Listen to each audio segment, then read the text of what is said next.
Hoje, tema de hoje. Bom, Elu, né? Prepare-se para receber o novo de Deus. Amém? Prepare-se para receber o novo de Deus. O que é o novo de Deus? O novo de Deus são as novidades. Novidades. Por que Elu tem esse tema? Prepare-se para receber o novo de Deus. Porque Elu é uma preparação para recebermos a festa das trombetas.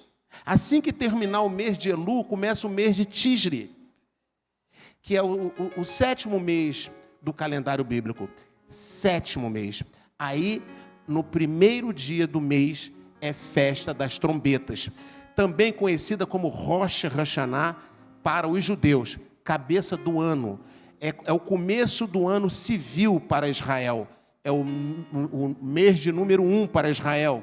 Mês civil para Israel hoje, mas biblicamente é o sétimo mês, porque o primeiro mês bíblico é o mês de Nissan, que é o mês da Páscoa, quando Deus disse, este será o primeiro mês do ano para vocês. Então isso não mudou, mas Israel tem um calendário civil e um calendário religioso. No calendário civil vai começar, assim que termina o mês de Elu, começa o ano lá.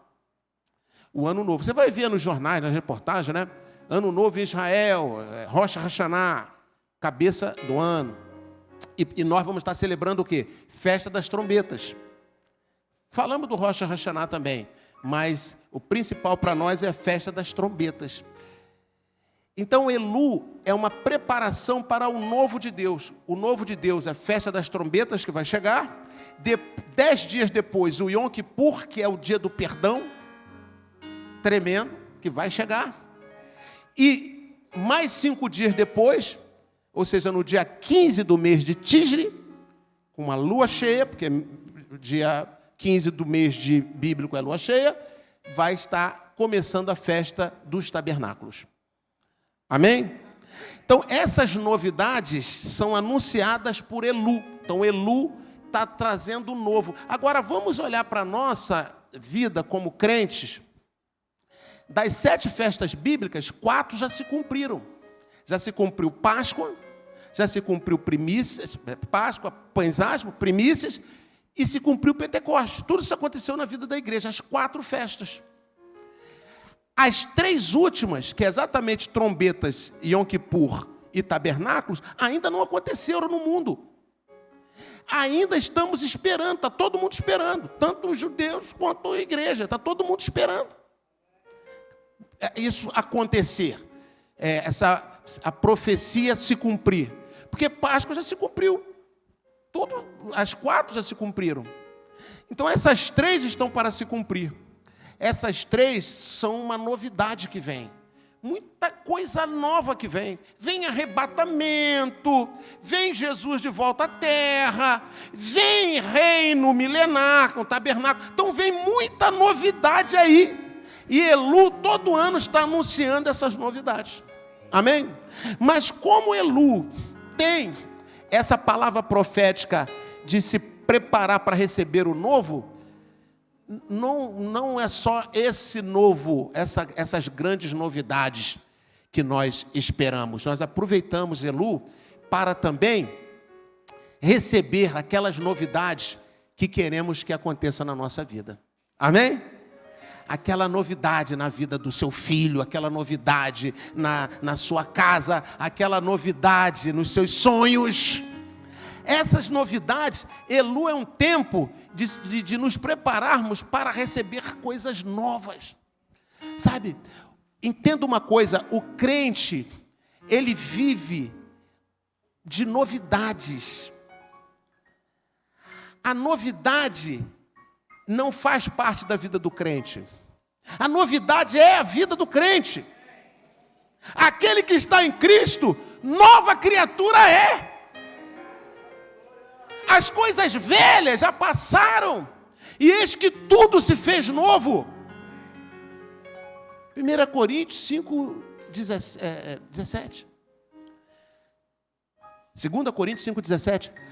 As coisas velhas já passaram, tudo se fez novo. O Evangelho, a pregação que a gente recebe, que a gente leva, essa pregação, o evangelho, é chamado de boas novas. Qual é a tradução de evangelho? Boas novas.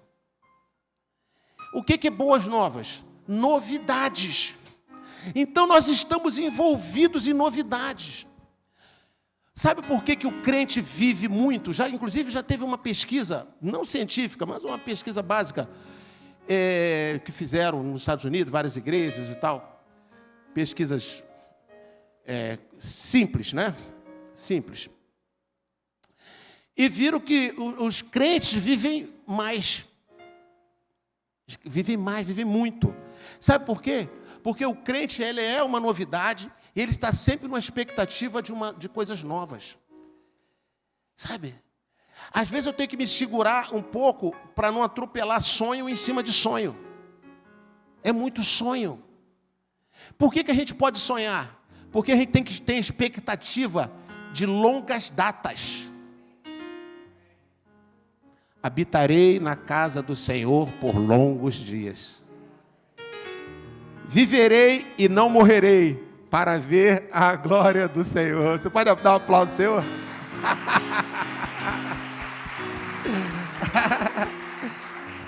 Nós estamos sempre vivendo. Lázaro morreu. Jesus foi lá e ressuscitou ele. Continuou vivendo. Sabe? Viver, sonhar. Sonhar tem muito a ver com imaginar também, sabia? Sonhar tem muito a ver com imaginar. Porque se você olhar ao seu redor e falar assim, as coisas estão ruins. Está tudo muito difícil. Olha a minha situação. Gente, você não precisa imaginar. É o que está. Essa é a realidade. O que você pode fazer? Sonhar com algo diferente à frente. Com a mudança do quadro. Com coisas novas. Com coisas tremendas que vão acontecer. Nós somos um povo chamado para sonhar e não para murmurar. Nós não podemos ficar lamentando a situação ruim. Nós temos que profetizar uma situação boa. Amém? Por isso que Deus pegou em espírito Ezequiel e levou para um vale de ossos secos e falou: o que você está vendo? Um vale de ossos secos. Estou vendo um cemitério com ossos secos. Sabe o que é osso seco? É que já está há muito tempo ali, que não tem mais jeito de nada. Não está indo para tirar DNA dele, de tão seco que está. Aí o que Deus falou? Ezequiel, profetiza. Ezequiel profetizou. Aqueles ossos se transformaram em pessoas. Pessoas saíram andando. Então, o que Deus nos ensina com isso? Quando você estiver num vale de ossos secos, não fica olhando e chorando e lamentando os ossos secos. Profetiza para que esses ossos secos voltem a viver. O que está seco na sua vida, em qualquer área da sua vida? Não pare de ficar lamentando. Profetiza, visualiza. Olha, nós já fizemos o exercício aqui de visualizar, não foi? Fizemos exercício. E na palavra de Deus, agora, nós vamos fazer a segunda parte, que é a declaração, que é profetizar. O que eu falei aqui? Para a gente cooperar com o milagre. Duas atitudes. Uma é a gente visualizar o milagre. E a outra é a gente declarar o milagre. Então a gente precisa fazer declaração. Declaração profética. Se você olhar a Bíblia ela é cheia de declarações. Sabe? Quando a gente visualiza e faz a declaração profética, nós fizemos a nossa parte. Deus fará a parte dele. Amém? Então, a declaração profética que nós vamos fazer hoje, ela está baseada em cima de uma declaração bíblica, que é Filipenses 4, versículo 13, que você conhece de cor, né? De cor e salteado. Filipenses 4, 13. Olha só, o que diz? Tudo posso naquele que me fortalece. Amém? Tu sabe o que é isso aqui? Que Paulo está fazendo? Uma declaração profética. Tudo posso naquele que me fortalece. Sabe onde que Paulo está? Paulo está dentro de uma prisão nessa hora, o apóstolo Paulo. Ele está dentro de uma prisão. Está preso. E ele escreve essa carta. E ele diz assim: tudo posso naquele que me fortalece.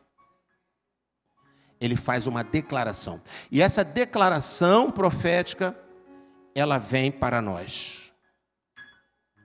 E nós vamos aprender hoje aqui duas declarações. Nós vamos fazer duas declarações que elas são bem padrão, que a gente pode usar em várias situações da nossa vida. Mas antes de eu apresentar essas duas declarações, eu vou mostrar biblicamente como isto é a direção de Deus. Aliás, eu já mostrei, né? Já mostrei bastante, mas vou mostrar mais. Não vou mostrar para convencer. Aqui não tem... Profeta não convence. Igreja não convence, não está para convencer. Apresenta. Crê quem quiser crer. Quem não quiser crer, tem outro para crer. Não tem negócio de negociação, de estratégia, de conhecimento. É igual eu falei da ciência aqui. Bíblia não é científica. Jamais nós vamos usar ciência para provar a Bíblia. É desonestidade. Ciência é ciência. Tem o seu valor e ela é baseada em evidências. Bíblia é baseada em fé. Não podemos misturar. Não vou trazer nunca argumento científico para provar a Bíblia. Crê quem quer. Não quer, não crê. E acabou. Fique para lá. Não tem problema. Aqui não tem negócio de... Nós não cedemos para agradar pessoas, para mostrar que é ciência. Aqui também nós estamos na ciência para agradar. Porque não tem que agradar ninguém. Agradar é Deus. Agradar é Deus. Ciência é uma coisa, fé é outra. Eu vou diminuir, eu vou rebaixar a Bíblia se eu quiser comprovar ela com ciência. Não posso rebaixar. A Bíblia está acima de tudo. A Bíblia é a palavra de Deus. A palavra de Deus não tem que provar. Um pai chegar para o filho e dar uma orientação. Aí o filho vai dizer assim: mas por quê? Mas me prova. Mas como é que é? Mas por que tem que ser assim? Está certo isso? Não está certo. O pai falou, está falado. Pronto. O pai tem que se explicar? Tem que ficar dando explicação? Pelo amor de Deus, né? E o nosso pai não tem que dar explicação. Mas eu vou trazer aqui para enriquecer, não é para comprovar, é para enriquecer o nosso entendimento. Deus tirou o povo do deserto, do Egito, e levou o povo para o deserto. Você sabe que deserto cansa. Deserto cansa. Todos nós aqui estávamos no Egito espiritual. Os crentes, antes estavam no Egito espiritual, né? Prisão, cadeias. Fomos salvos. Caímos no deserto. O que é o deserto? A vida. Problema daqui, problema dali, isso daqui, falta isso, falta aquilo. Não é? São problemas. Deserto. Aí Deus foi levando. Deus sabe, é óbvio, na nossa estrutura, Deus nos conhece e sabe que somos pó. Somos fracos, né? Então, tem hora que a gente não aguenta. Tem hora que a gente não aguenta, né? Aí, o que Deus fez lá no meio do deserto? Deu a eles uma imagem e uma declaração. Imagem de quê? O que você espera? O que você imaginou? Você imaginou muito, cada um imaginou uma coisa, não foi? Não bate, é tudo uma coisa diferente da outra. Mas o povo de Israel lá no deserto, todos imaginaram uma mesma coisa. Todos pensavam, queriam, desejavam uma mesma coisa. O quê? Chegar em Canaã, sair daquele deserto. Ninguém estava desejando uma coisa assim, outra assada. O que eles desejavam era terminasse o deserto e eles entrassem na terra de Canaã. Isso que eles queriam. Aí lá na terra eles podiam pensar em outras coisas. Um quer uma casa assim, quer assado, quer isso, quer aquilo. Aí o importante era chegar lá, era sair do deserto. Porque quem está num deserto pesado quer sair do deserto, não é verdade? As outras coisas a gente vê depois. Então o que Deus fez? Eu vou trazer a imagem para eles de Canaã. E trouxe uma imagem para que um ficasse com uma imagem, outra com outra, como é que não é? Ele pegou 12 líderes do povo, mandou esses 12 irem lá à frente. Eles entraram na terra e Deus falou: veja a terra, veja. Em outras palavras, visualize. E eles viram tudo. Olhe tudo, porque vocês vão ter que trazer o relatório. Eles olharam tudo. Voltaram. Ficaram quantos dias vendo a terra? 40 dias. Olha o 40 aí. Voltaram. Inclusive, eles trouxeram até um cacho de uva. Porque uma coisa tremenda era a época da uva. Trouxeram um cacho de uva tão grande que tinha 2 homens para carregar um cacho de uva.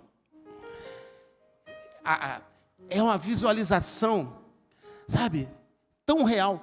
Vai ter momentos que você vai ver sua bênção assim de forma tão clara, que parece que você toca nela.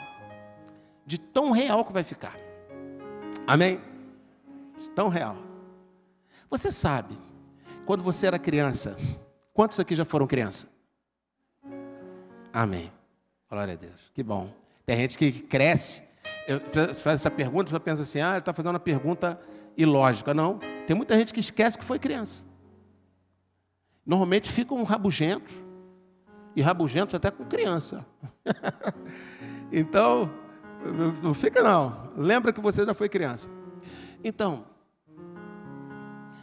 quantos aqui, quando criança, queriam muito um determinado brinquedo, mas não tinha aquela possibilidade, né? Então ele tinha aquela expectativa, aquele desejo, e queria tanto que sonhava. Sonhava, e o sonho era tão real, quando ele acordava, ele ficava procurando o brinquedo. Quantos aconteceu isso aqui?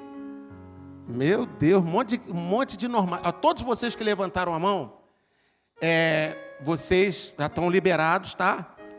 Da minha clínica lá, psicológica, estão liberados. Os que não levantaram a mão, depois podem procurar que eu vou fazer um desconto para vocês. Porque tem alguma coisinha aí, tá bom? Alguma coisinha aí, mas a gente resolve. Eu me lembro, eu queria tanto uma bicicleta. Eu queria uma bicicleta. Naquele tempo, gente, era difícil, não era igual hoje, não. Naquele tempo era difícil. Então, uma bicicleta? Não queria nem saber. Poxa, não tinha nem televisão. A gente via televisão no vizinho, né? E uma galera, tudo na janela, assim. Tudo um punhado de gente na janela. Então, tinha muitas prioridades antes de chegar numa bicicleta para criança. Ainda mais que era um monte de criança. Vai dar para um, tem que dar para todo mundo. Como é que é? Era 4. Aí, eu lá. Aí um dia, sonhei com uma bicicleta. Sonhei que tinha ganhado uma bicicleta. Aí vi a bicicleta. Pequena, assim, branquinha. Os punhos de uma cor e tal. Aí, eu pegava a bicicleta. Dava na bicicleta. Aí, eu lá, todo feliz. Aí, acordei. Aí ele, cadê minha bicicleta? Cadê minha bicicleta? Aí, puxa, era um sonho. Aí eu fiquei todo triste. Era um sonho. Mas eu queria tanto que eu sonhei. Pouco tempo depois, não tem como precisar, né? Você tem muitos anos, então não tem como precisar. Mas não foi muito tempo, não passou tanto tempo, não. A vizinha do lado da casa, pareada assim. Eu acho que ela trabalhava em algum lugar e ela ganhou uma bicicleta pequena. E os filhos dela, tinha filhos, só que os filhos eram grandes. E a bicicleta era pequena, não dava para eles. E ela, então, chegou e resolveu me dar a bicicleta. Foi lá na minha mãe, a vizinha no muro, olhava já pelo muro. Tem um negócio aqui pro Fernando, pro seu menino. Aí, o quê? Que eu ganhei, vou dar a bicicleta. Pequena, branquinha, daquele jeito. Imagina minha felicidade. Essa é a minha primeira bicicleta. Você pode dar um aplauso, Senhor Jesus, por mim?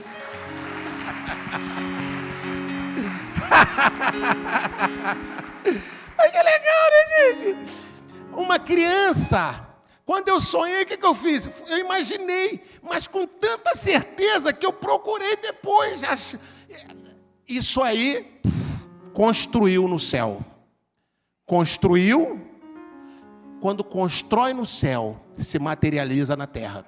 A forma que vai se materializar Mas não sabemos. Foi uma pessoa que deu uma bicicleta para uma vizinha que trabalhava para tal pessoa, que não dava para os filhos dela porque era pequena demais a bicicleta, e ela deu para o vizinho que era eu, chegou em mim. Você está entendendo? Poder da imaginação, do sonho. Então imagine isso. Por isso que eu falo, eu tenho um sonho, eu tenho que segurar, porque atropela tantos sonhos. A gente não para de sonhar.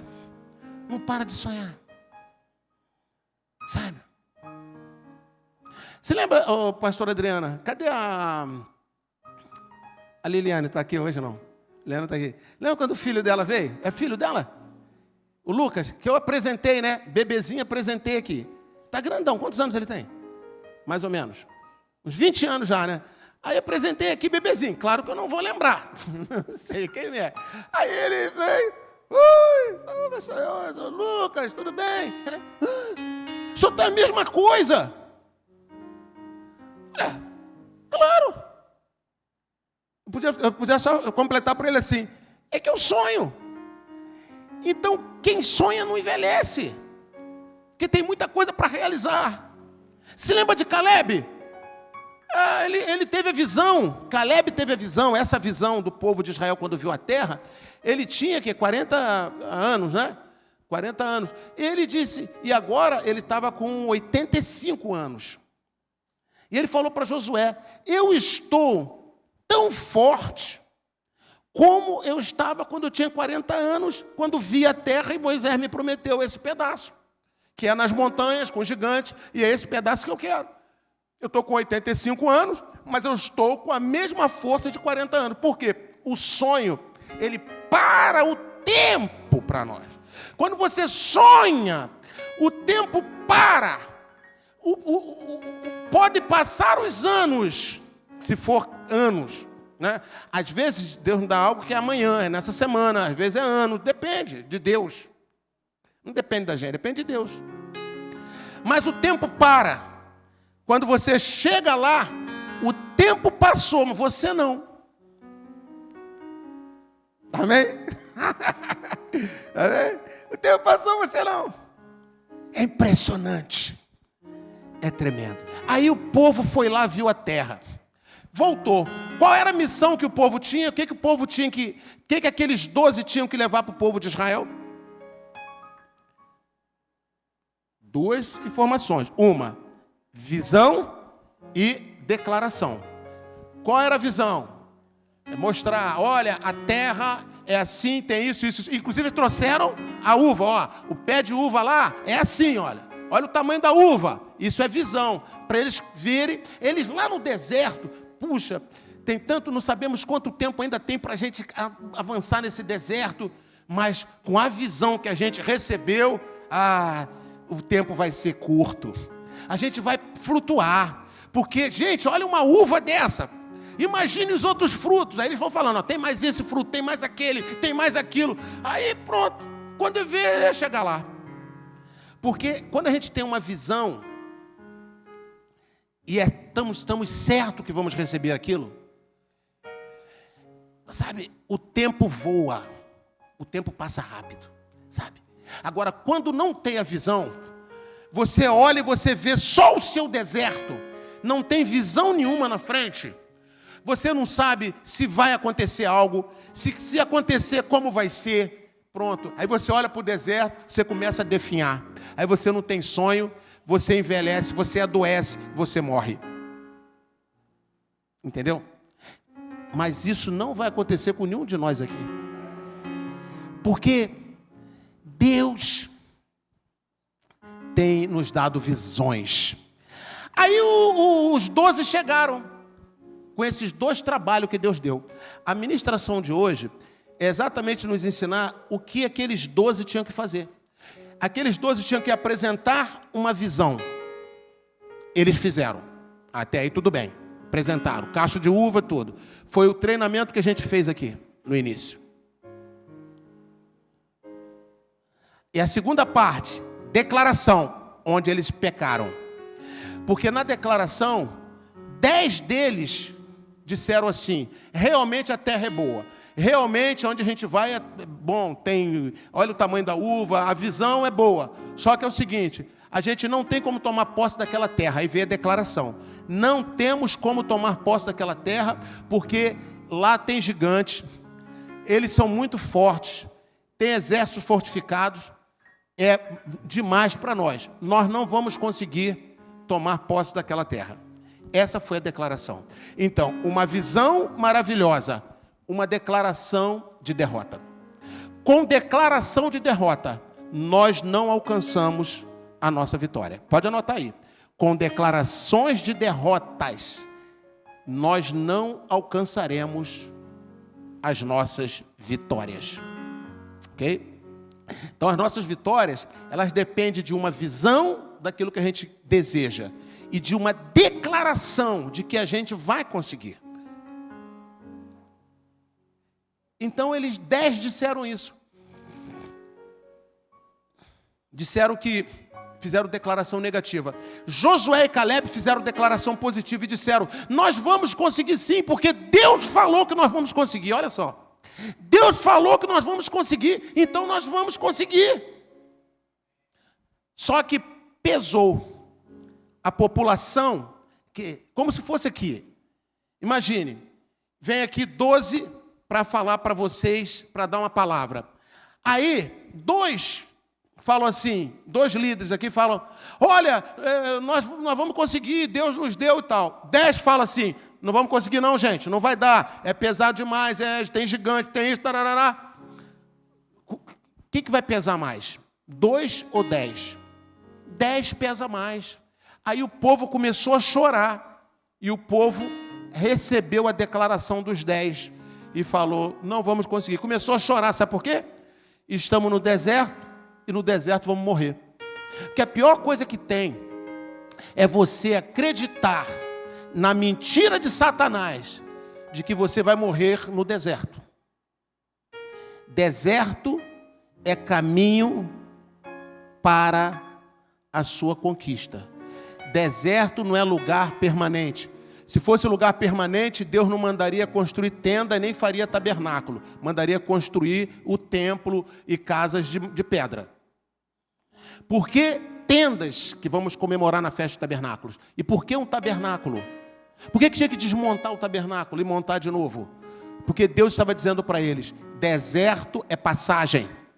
Está no deserto, e saiba que não é o seu lugar, não é a sua casa. Esteja nele, não com revolta, e não murmurando, e não reclamando, mas agradecendo pelo maná que todo dia cai sobre você. Amém? O crente no deserto, ele tem que ser grato, murmuração jamais. Agradeça pelo maná que cai todo dia, sabe? Agradeça porque a nuvem está sobre a sua cabeça, Deus está te guiando. Agradeça que Deus está contigo, sabe? Só não pense em fazer morada no deserto, porque você não vai fazer. Deus tem para você algo, o que Ele tem é fora do deserto. E você vai chegar lá. Amém? Nós vamos chegar lá. Muito bem. Então, declaração negativa, o que Deus falou? Nenhum desses 10 que deram declaração negativa, todos os que acreditaram na declaração negativa vão receber a novidade da terra. Todos eles vão ficar por esse deserto. E durante 40 anos eles andaram. Eles estavam ali no comecinho, gente. No comecinho. Era ali por volta do 3º ano de deserto. Então a maior parte dos 40 anos que o povo ficou no deserto foi por causa disso. Ficou rodando até todo mundo morrer. Quem entrou na terra? Somente aqueles 2 que fizeram a declaração. Só aqueles dois. Mas não entraram muitos. Os muitos que entraram foram as crianças, que na época dessa época, eles eram pequenos. Aí não tem responsabilidade com declaração dos adultos. Os adultos morreram. Eles cresceram, foram eles que entraram, conquistaram Jericó, Canaã, conquistaram toda a terra, receberam a bênção. Mas aqueles que viram e não declararam, fizeram declaração negativa, Nenhum recebeu. Então, nós vamos ver aqui duas declarações que são, eu chamo de afirmações. Grave esse nome. Afirmações. Que são declarações afirmativas. Porque declaração pode ser de qualquer forma, né? Agora, afirmação já diz, está afirmando. Então, a primeira declaração, a primeira afirmação que nós que queremos o novo de Deus precisamos fazer, primeira declaração é essa aqui, ó. Circunstâncias adversas não vão me tirar do caminho para a minha vitória. Amém? Então anote aí. Circunstâncias adversas. O que são circunstâncias adversas? Adverso é tudo que é errado, contrário. Você olha lá, isso aqui está errado, isso aqui está dando contrário, isso aqui está ao contrário do que eu pensei. Puxa, estava indo muito bem, surgiu um problema. Entenda uma coisa. Às vezes você está indo muito bem, surge um problema na sua vida. É igual muita gente, né? Estava indo muito bem no mundo, de repente veio essa pandemia. Não foi? Aí gente quebrou, perdeu empresa, não sei o quê. O que é isso? Circunstância adversa. Está tudo correndo bem, surge uma doença. Circunstância adversa. Aí você tem que gastar dinheiro com remédio, corre para cá, corre para lá. Circunstância adversa na vida. Está tudo indo, caminhando bem, mas uma coisa vem, acontece um problema. Gente, as coisas podem acontecer, mas é nessa hora que a gente tem que fazer uma afirmação, uma declaração, porque se nós já visualizamos algo, não pode ser circunstância adversa que vai mudar o nosso pensamento. Então a gente tem que fazer uma declaração, uma afirmação. A afirmação é a seguinte: circunstâncias adversas não vão me tirar do caminho para a minha vitória. Você está num caminho para a sua vitória. Circunstâncias adversas não vão poder impedir você. Você crê nisso? Celebra. Celebra. Amém? Aleluia. Aleluia. Glória a Deus. Então, foi isso que Josué e Caleb falaram. Deus nos deu, Ele nos garante, nós vamos conseguir. Os outros falaram, mas tem muralha, mas tem gigante, mas tem exército, mas tem isso. Isso são circunstâncias adversas. Isso não pode me tirar do caminho para a minha vitória. Porque a vitória deles, entenda, estava na visualização. E foi Deus que mandou eles visualizarem. Quem é que pode, por exemplo, contestar isso? Que revelação tremenda e profética. Revelação do que está claro para nós, mas às vezes precisa de uma revelação profética para a gente ver isso. Não é? O que Deus falou?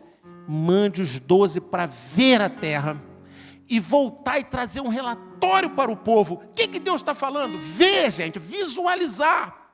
E mostra para eles. Quando eles mostrassem, como mostraram, eles iam começar o quê? A sonhar. Quando a gente visualiza, a gente sonha. Quando a gente sonha, a gente vive. Sabe? Qual é o jovem, o homem, a personagem na Bíblia chamada de o sonhador? Qual é o nome dele? José. O sonhador. José sonhou. José visualizou, Deus mostrou a José os seus irmãos e os seus pais se curvando diante dele. Então mostrou ele como uma pessoa de grande autoridade, que até a sua família se curvava diante dele. Deus mostrou a ele uma visão. Uma visão. Como? Em sonhos. Esse sonho nunca saiu da cabeça de José. Você sabe quantas circunstâncias adversas, ódio dos irmãos, lançado pelos irmãos numa cisterna, vendido como escravos, foi trabalhar na casa de Potifar, foi seduzido pela mulher de Potifar, foi caluniado, foi preso, e o tempo foi passando. Entrou com 17 anos, já estava com 30 anos. Mas ele não esquecia o sonho. Quando ele deitava, ele lembrava das 11 estrelas se curvando diante de uma estrela, e o sol e a lua se curvando também.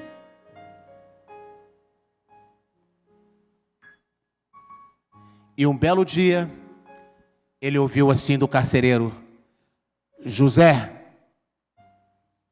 pois não? Tome o banho, vista essas roupas, porque o faraó mandou te chamar. E nós já sabemos o final da história. Quem tem um sonho, quem tem uma visão, circunstâncias adversas não podem parar você. E não vão parar você. Em nome de Jesus, toda circunstância adversa na sua vida não terão força de paralisar você. Você vai até a sua vitória, você vai até a sua conquista, em o nome de Jesus. Aleluia, aleluia, aleluia, aleluia, amém. Nunca diga, não tenho mais tempo. Nunca diga, o tempo passou, não dá mais para mim. Nunca diga isso se você estiver vivo.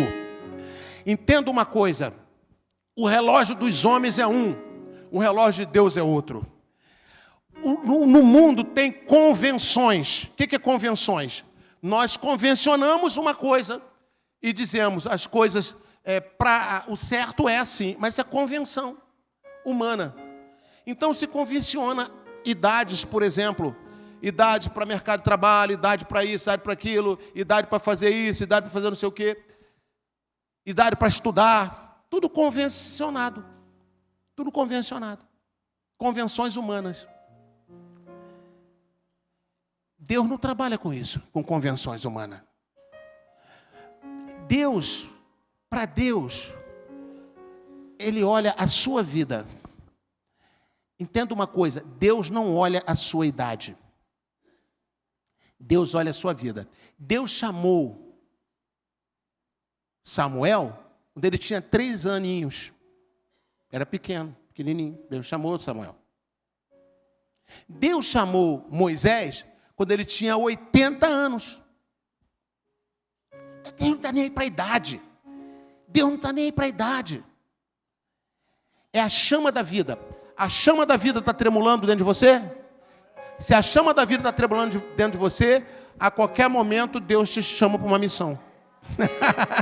Entendeu? Então aplica essa verdade de Deus e entenda o seguinte: nenhuma condição, às vezes a idade para a pessoa se torna uma circunstância adversa.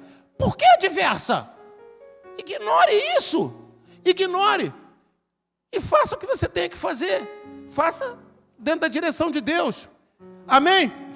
Não deixa tirarem você do caminho da sua vitória. Glória a Deus. Então, essa é uma afirmação que a gente tem que fazer. A segunda afirmação, eu falei que eu ia dar 2 afirmações. A segunda afirmação é a seguinte: circunstâncias adversas não conseguirão apagar a visão que eu tenho da minha vitória. Amém? Porque quando aqueles homens falaram assim para Josué, aqueles homens falaram para o povo: olha, lá tem gigante, a circunstância é diversa, quem quer enfrentar gigante? Quando falaram, tem muralhas, tem exército, você já fica cansado. Sabia que tem palavra que você recebe que já cansa você? Fala, ó, você para ter aquilo ali, mas você vai ter que fazer isso, mas olha, tem esse problema aqui, tem mais essa dificuldade aqui, tem mais esse obstáculo aqui. Você já fica cansado, é ou não é? Você já cansa. Meu Deus, mas tudo isso, sabe o que é isso? Circunstâncias adversas. Se você visualizou aquela vitória, por que eu estou trazendo essa palavra depois do exercício da visualização? Porque visualizar, num certo sentido, é fácil. Mas você caminhar até tomar posse daquilo que você visualizou, é que é difícil. Porque nós visualizamos tantas coisas aqui. Mas isso não quer dizer que a gente não tem que trabalhar. Amém? Isso vai requerer trabalho. Não é que a gente vai ficar deitado e vai acontecer. Pode, em alguns casos, acontecer. Pode, em alguns casos, acontecer. Mas o certo é, nós vamos estar em campo. Trabalhando. Então cansa. Circunstância adversa cansa. Aí ela tem um potencial de apagar. Você diz, sabe de uma coisa? São tantos problemas que eu prefiro... Esquece esse sonho. Esquece isso aí, esquece essa vitória. Esquece isso. Já me cansei só de pensar em tudo que vou ter que ultrapassar. Então a circunstância adversa apagou a sua vitória. Não deixe circunstâncias adversas, declare, circunstâncias adversas não conseguirão apagar a visão que eu tenho da minha vitória. Qual foi a primeira? Qual foi a primeira declaração? Primeira afirmação? Olha lá. Circunstâncias adversas não vão me tirar do caminho para a minha vitória. Não vão me tirar do caminho. E onde está isso em Filipenses 4,13? Que é o versículo de hoje. Esse do povo de Israel, Deus está nos dando agora. Tá? Mas o que eu trouxe foi Filipenses 4,13. Então, tem coisa que eu trago, tem coisa que Deus dá a mais. Amém? Então você tem aí, ó. Você está rico nessa noite. Tem palavra do apóstolo, tem palavra diretamente de Deus, do trono. É tudo misturado. Tudo posso naquele que me fortalece. Quando você diz assim, tudo posso naquele que me fortalece, você está dizendo, circunstâncias adversas não conseguirão impedir, sabe, a minha, de eu chegar na minha vitória. Porque eu tudo posso. Eu tudo posso. Eu tudo posso. Por quê que eu tudo posso? Eu tudo posso porque Deus, Ele me dá força. Sabe? A minha força vem dEle. Ele me fortalece. E porque Ele é todo poderoso. Então, o Senhor me dá força. E Ele tem todo o poder. Ele tem todo o poder. E eu tenho força para vencer. E essa força que eu tenho para vencer os obstáculos é por causa do poder dele que injeta força em mim. Por isso que tudo eu posso. Posso vem da palavra poder. Tudo eu posso. Porque ele, com o poder dele, me dá forças. Ele me fortalece. Tudo você pode, tudo. Mas aquilo é difícil, mas aquilo é demais. Aquilo eu não sei se eu vou conseguir. Entenda uma coisa. Tudo você pode. Porque Ele, Jesus, te fortalece. Dê um aplauso a Ele. Tudo você pode. Amém? Tudo. Adolescente aí da geração ouro, pré-adolescente, adolescente, jovenzinho. Tudo você pode. Agora, não pense em coisa pequena, não. Atenção, adolescente. Adolescente, pré-adolescente. Tem aqui uma... A minha frente aqui. É bom quando ficar na minha frente que eu já... trabalho aqui direto. E eu gosto disso, sabia? Adolescente tem que sentar na frente. Sabe? O adolescente já tem que ficar assim já, ó. Já pra... É agora para ir, vai, pá, já está na frente, é o primeiro para ir. Ele já tem que se apresentar para o combate. Está aqui a Bia. Sabe que eu travei, sabe que eu ia falar? Júlia. Eu olho para você, eu vejo Júlia. Mas é Beatriz. Entendeu? Então, adolescente, pré-adolescente, sonhe, visualize. Visualize coisas pequenas, não. Visualize coisas grandes. Coisas grandes. E isso não tem nada a ver com humildade, tá? Humildade é para usar em outro momento. Humildade não é para agora, não. Esquece esse negócio de humildade. Humildade é para outro momento. Humildade é a gente saber respeitar o outro, dar lugar ao outro. Isso que é humildade. Agora, para conquistar, esquece esse negócio. O maior, o melhor, vai para cima, vai para frente. Pense em coisas grandes, sonhe, vai lá. Sabe, se um adolescente falar, não dá para mim, porque eu não tenho condição, meus pais não têm condição. Você está fazendo declaração de derrota. Você não pode falar que seus pais não têm condição. Você tem que falar assim, vou conseguir, porque o meu pai tem condição. tudo posso naquele que me fortalece. Aí você declara, chega até condição para o seu pai da terra. É impressionante, sabe? Pense em coisas grandes. Olha o que Eliseu falou para a mulher, para a viúva: pegue vasilhas, mas pegue muitas, não poucas, pegue muitas, e derrame azeite, pague o problema dos seus filhos lá e viva do que sobrar. Ele chegou para um rei e falou assim: tem uma batalha, né? E ele fez, Deus é Deus de ato profético. Igreja é lugar de ato profético. Por isso você entra aqui, tem sempre um ato profético. Tem gente que faz, tem gente que não faz, que acha bobeira, aí não faz. Perde. Lá na faculdade não vão te mandar você fazer ato profético, lá na academia, não tem isso. Lá no teatro, o único lugar que você tem é o lugar que você despreza. Qual a lógica tem nisso? Aí Eliseu falou assim: olha só, tá, pegue esse arco aí, essa flecha, e lance flecha. Aí ele pegou, lançou uma flecha, Eliseu ficou olhando. Aí pegou outra, lançou, aí lançou a terceira, e guardou lá o arco. E olhou para a cara do profeta. O profeta mandou ele lançar flechas. Aí lançou 3. O profeta falou assim para ele: se você tivesse lançado mais flechas, você ia vencer os sírios para sempre. Como você lançou só 3, você vai vencer 3 vezes. E não mais. Virou as costas e foi embora. Tem que ter dinâmica diante de Deus, diante do profeta. Tem que ter dinâmica. Tem que pegar, agarrar, visualizar, declarar, ver. Ela não recebe nada. Amém? Se mandar fazer uma coisa, faça um montão de vezes, até o profeta parar. O que o profeta falou? Pegue vasilha, pegue muitas. Ela pegou muitas, tudo bem, encheu. Mas se tivesse pego mais, teria mais ainda. Entendeu? E azeite naquela época era dinheiro. Então ela teve tanto dinheiro que ela pôde pagar a dívida para livrar os filhos e viver do que sobrar. Teve uma aposentadoria, porque ela era viúva, não tinha aposentadoria naquela época. Então ela teve uma aposentadoria. Viveu basicamente bem pro resto da vida. Só que ela poderia viver rica pro resto da vida. Só dependia de vasilhas para botar azeite. Porque se tivesse 1000 vasilhas...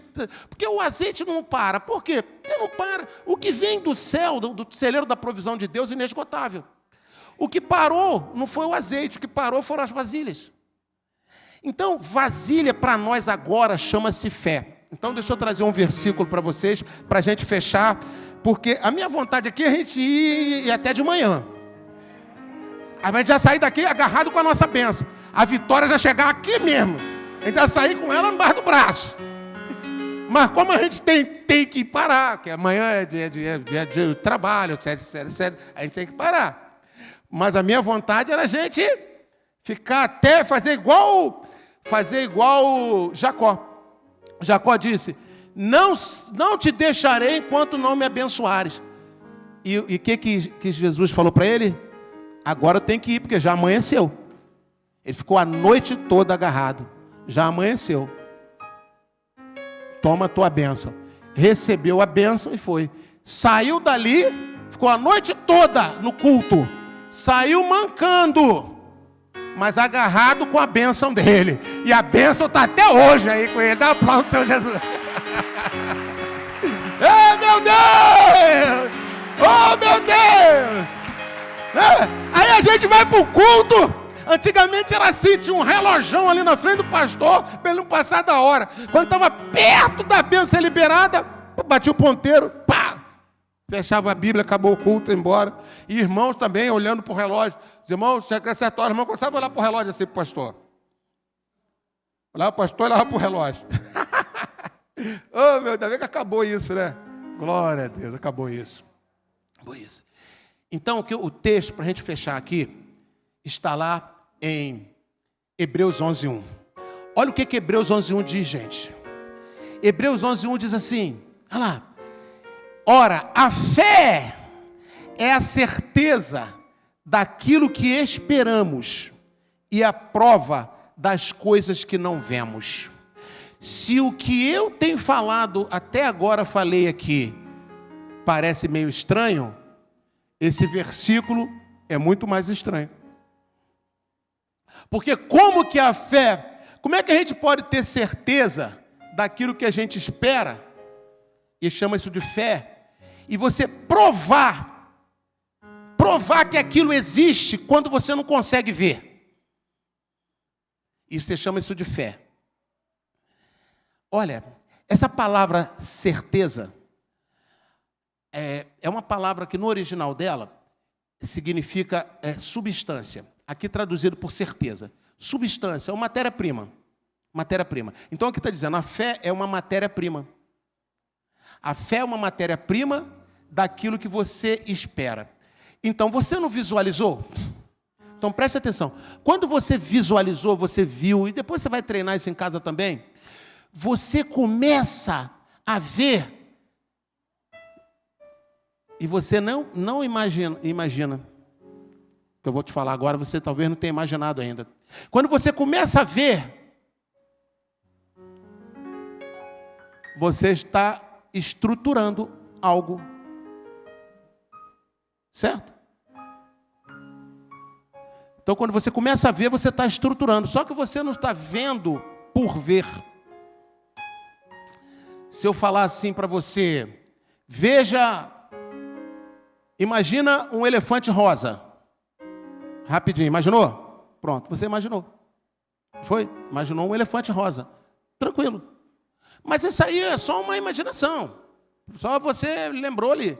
Mas quando você está fazendo com fé, tipo aquela mulher do fluxo de sangue, se eu tocar no manto dele, eu vou ficar curada. Ela está fazendo um quadro, uma visualização de fé. É diferente. Então, quando você faz uma visualização de fé,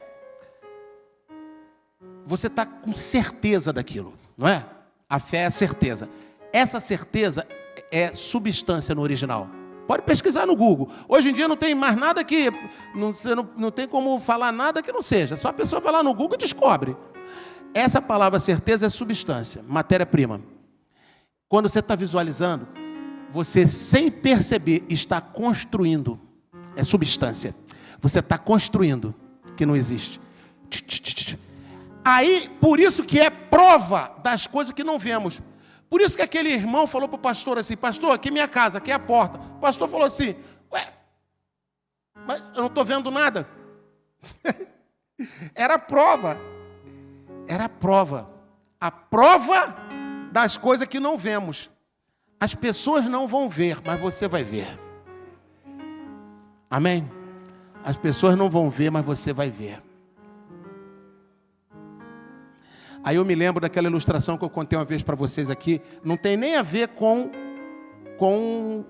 fé, com crença, com crente. Que foi do Walt Disney, né? O Walt Disney, o senhor Walt Disney. O criador da Disney, né? Na inauguração do parque, conta-se, né, a história que na inauguração, aí as pessoas falando lá, os diretores, ele já havia morrido, na inauguração de um dos parques, né? Ele já tinha morrido, e uma pessoa falou assim, uma pena que o doutor Disney, né, não pôde ver não sei se era uma roda gigante, era um brinquedo enorme. Não pôde ver. Aí, deu aquela palavra. Aí a esposa dele foi dar uma palavra. Quando a esposa pegou ali para dar a palavra, ela disse assim, olha, eu quero só corrigir uma coisa aqui. Quando foi dito que o meu marido não viu a roda gigante. Vamos dizer que seja a roda gigante, eu acho que foi. Ou a montanha-russa, alguma coisa dessa. O meu marido, que disse que o meu marido não viu. Eu quero corrigir aqui e dizer para vocês que o meu marido foi o primeiro a ver. Ele viu primeiro, porque ele viu antes de nós. E ele disse, certa vez, está vendo esse lugar aqui? Eu vejo uma grande montanha-russa ou uma roda gigante. E dali que saiu o projeto. Ele morreu. Aí o apresentador disse, uma pena que ele não viu. A mulher dele corrigiu. Ele foi o primeiro a ver. Então a gente tem que parar com essa coisa de só ver o que é. Se eu estou vendo, é real. Se eu tenho, se eu recebi, agora eu tenho. Para a gente entrar no campo da fé, começar a ter certeza daquilo que a gente espera. A gente espera o que a gente vê, o que a gente imagina. E isso fica tão forte que a gente vai construindo isso, que isso se torna prova daquilo que não vemos. Ninguém está vendo, mas eu tenho a prova de que ele existe, porque eu já vi. Amém? E com isso a gente reforça as afirmações. Então vamos fechar mostrando de novo as duas afirmações, para a gente não esquecer. Olha lá. Primeira, circunstâncias adversas não vão me tirar do caminho para a minha vitória. E a segunda, circunstâncias adversas não conseguirão apagar a visão que eu tenho da minha vitória. Vamos nos colocar de pé? Vamos nos colocar de pé. Feche os seus olhos. E vamos começar a agradecer. Vamos começar a agradecer. Vamos começar a agradecer. Oh, meu Deus. Agradeça pelo que você tem. Agradeça pelo que você é. O que você tem e o que você é.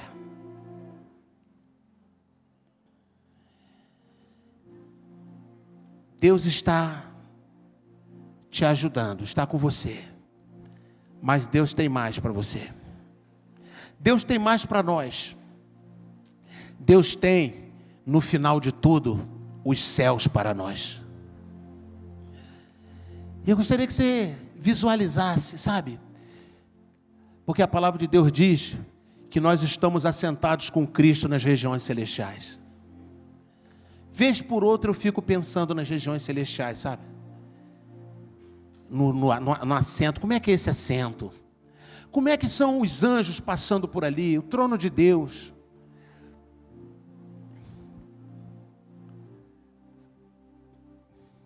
Que coisa tremenda. Quando a gente visualiza os céus, a glória de Deus, nós nos conectamos com as coisas de Deus, com as coisas espirituais. Isso é tremendo. Sabe que muitos crentes, infelizmente, abandonam a fé.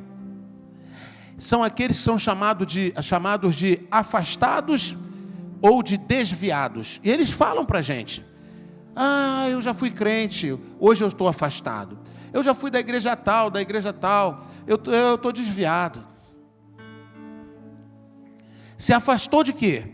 Se desviou de quê? Da meta principal, trono de Deus, dos céus. Sabe? Olha, Deus tem tantas coisas para nós nessa vida, mas o melhor está nos céus. Amém? Mas tem o tempo do céu. O tempo do céu depende do relógio dele. Agora é o tempo da terra. Aqui a gente adora, celebra, a gente ganha outras vidas para Jesus. E a gente avança e conquista. Porque com conquistas nós também damos testemunhos do poder de Deus na nossa vida. A sua conquista pode ser uma conquista aos olhos do mundo, pequenininha, pequena. Que uma pessoa olha assim, puxa, coisa tão pequena. É pequena para ele, mas para você é grandiosa. Mas sabe qual é o principal? Sabe o que é maior? Sabe o que é mais importante do que nossas conquistas? É o processo da conquista.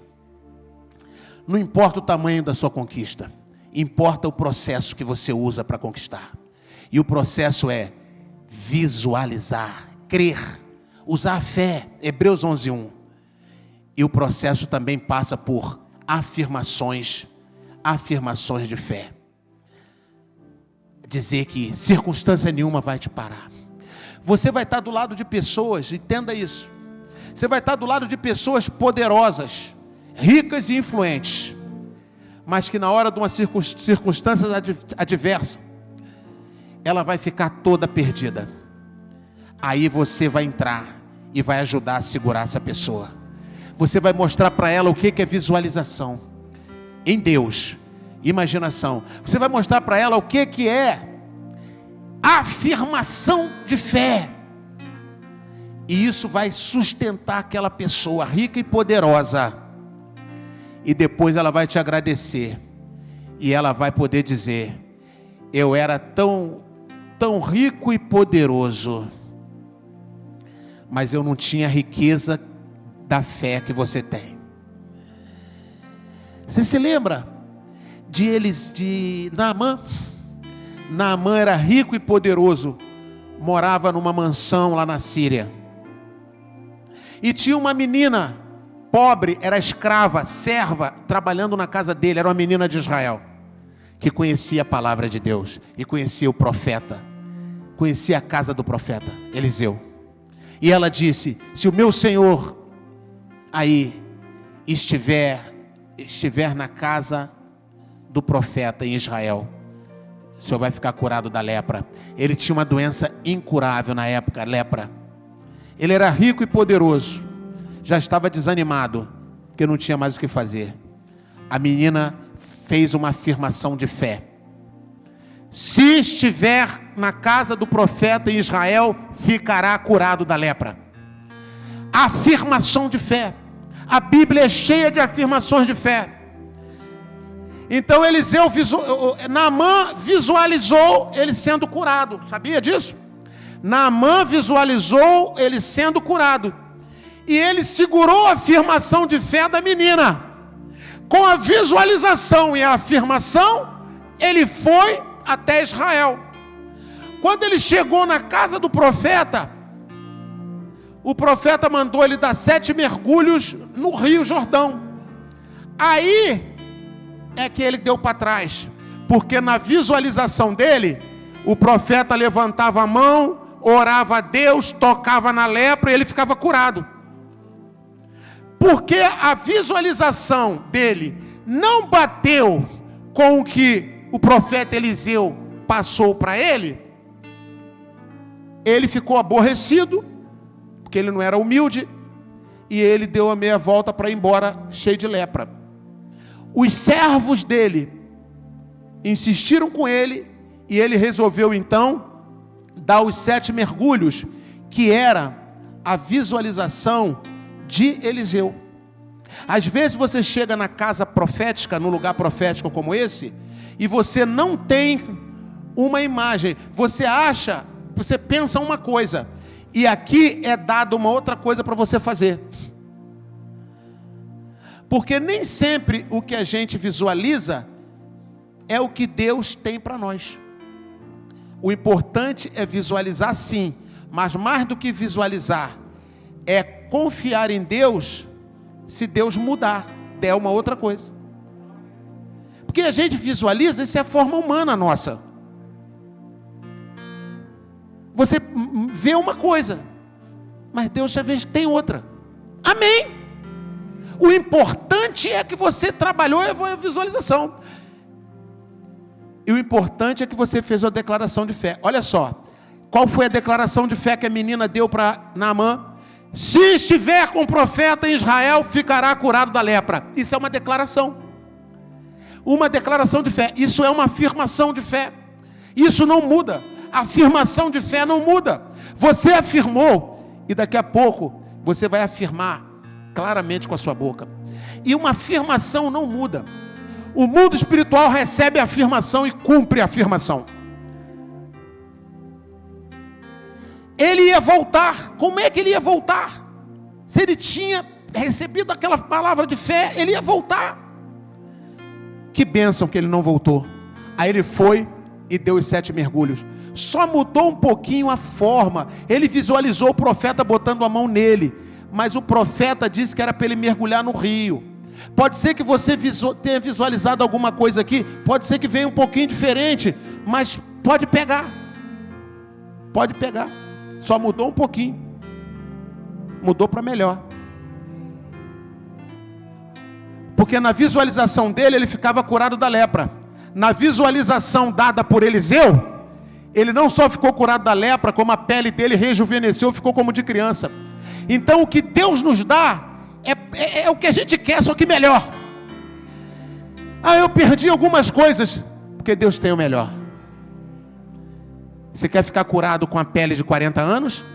Ou você quer ficar curado e ainda, além disso, a pele ficar de um bebê?